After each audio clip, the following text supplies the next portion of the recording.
Okay, so this is the lovely middle school years of myself, Megan Louise Morrison, and I think I got the dates right. 2012 to 2006. Seems like it was so long ago. Okay, well, here we go. Okay, so I'm gonna start off with my family. We are the Morrisons. I am the oldest of two. Hank looks younger than me in this picture, but as of right now, he is 6'2", and I don't even know. He definitely looks older than me. I did not get the height. We are the only kids on my mom's side of the family. My mom's side's the only side we really talk to a lot. My dad's side of the family is all over the United States, so I don't get to see them too much. We have lived in a few different places growing up. In elementary school, in first grade, I lived in Idaho, Pocatello, Idaho, for a year. And I've also been down to St. Croix twice while my dad had worked down there. I didn't have first grade in Warren, where I'm from.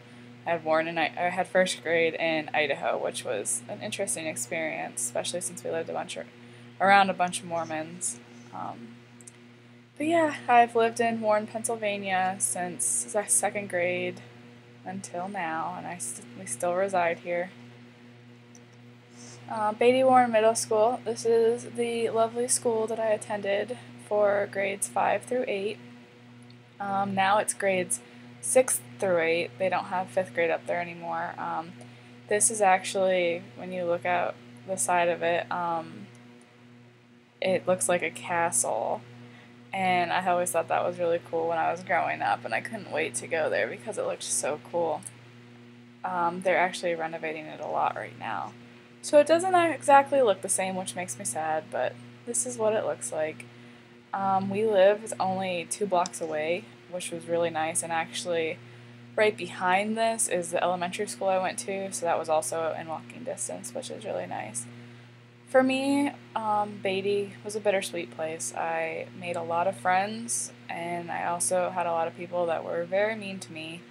I guess that's how middle school goes, though. I mean, I've heard countless stories about middle school horrors, and it makes me feel a little bit better that I wasn't the only one that went through some tough times.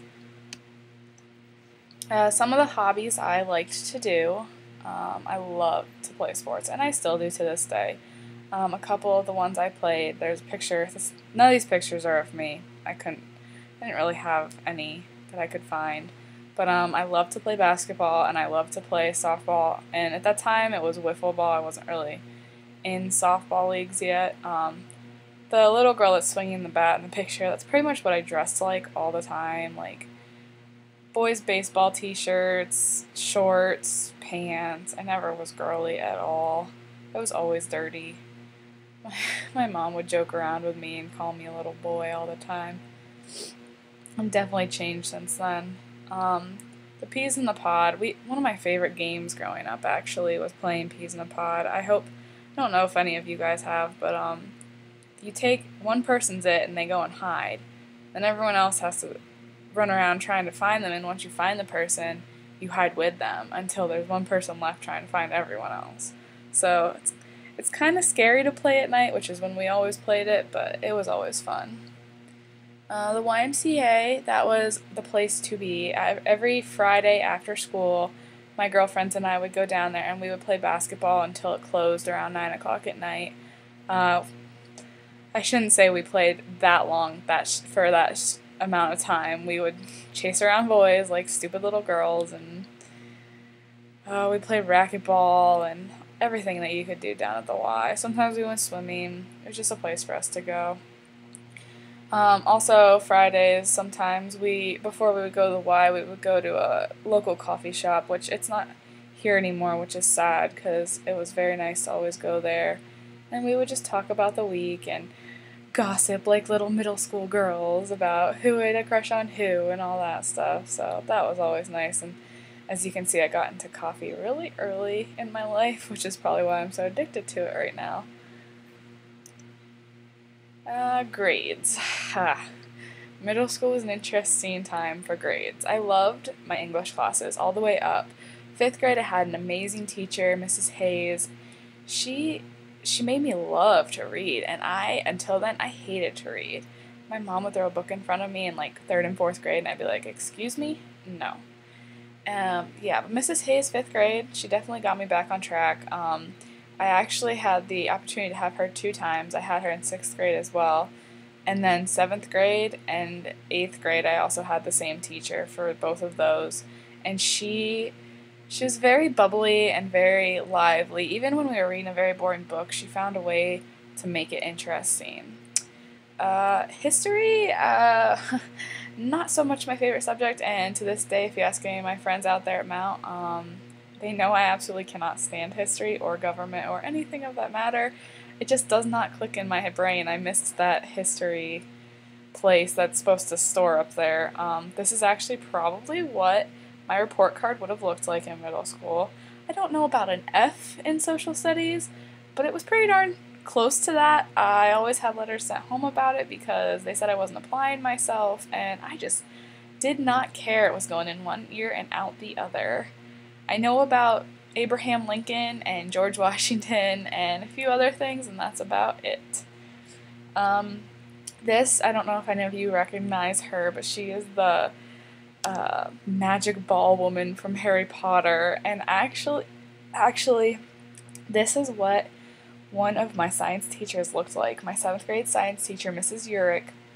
She was everything environmental, everything needs to be green, everything's recyclable, crazy woman, and I've never enjoyed a science class as much as I did in 7th grade with her.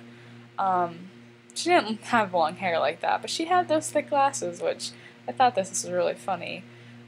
I do see her from time to time now. She's still teaching at Beatty, which is funny because a lot of those teachers I had are still there. They're probably pretty close to retiring, but the teachers themselves in Beatty definitely made my time a little bit easier, and they were all very caring for the most part. I did run into a couple who could have cared less, but they weren't really the important subject teachers, so I didn't pay too much attention to them. And the flute. I still actually play flute to this day. I started playing when I was in 5th grade as per request by my band teacher. She just thought that I would like it, and I did, and it was kind of my getaway in middle school. And I know people laugh when you say like, oh, I was in the band and everything, but playing the flute, and there were a lot of us actually in my class that played the flute, and we would just go down during like lunch or something when we were done eating and just play, and it was just really relaxing. It was nice to get away from kind of the jerks and everything in the hallways and stay away from them.